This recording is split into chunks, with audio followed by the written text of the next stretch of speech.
শ্রীমদ্ ভগবদ গীতার 35 নম্বর শ্লোকটি খুব সুন্দর। অপি তৈলক্য রাজস্ব হেত কিন্ন মহিকৃতে নিহত ধার্তরাষ্ট্রান্ন কা প্রীতি জনার্দন।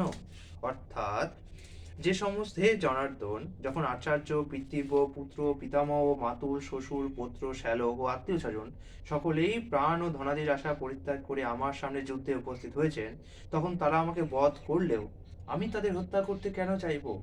সে সমস্ত জীবের প্রতিপালক জনার্দন, পৃথিবীর তো কথাই নেই, এমনকি সমগ্র ত্রিভুবনের বিনিময়েও আমি যুদ্ধ করতে প্রস্তুত নই।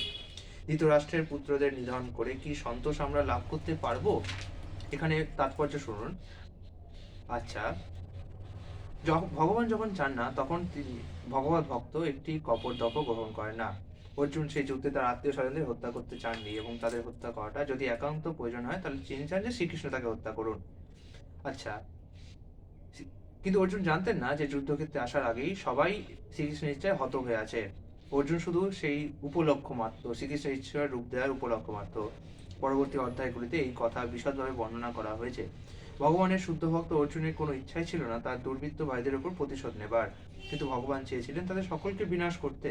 ভগবানের ভক্ত কখনোই কারোর প্রতি প্রতিহিংসা পরায়ণ হন না।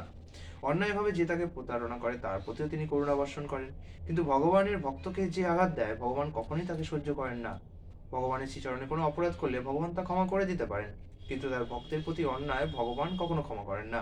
তাই অর্জুন যদিও সেই দুর্বৃত্তদের ক্ষমা করতে চেয়েছিলেন, তবুও ভগবান তাদের বিনাশ করা থেকে নিহত করেননি, কারণ অর্জুন ছিলেন ভগবানের অন্তরঙ্গ ভক্ত, এবং অর্জুনকে যেহেতু কৌরবরা কষ্ট দান করেছিল, তাই ভগবান তাদের হত্যা করার জন্য অর্জুনের পক্ষ অবলম্বন করেছিলেন।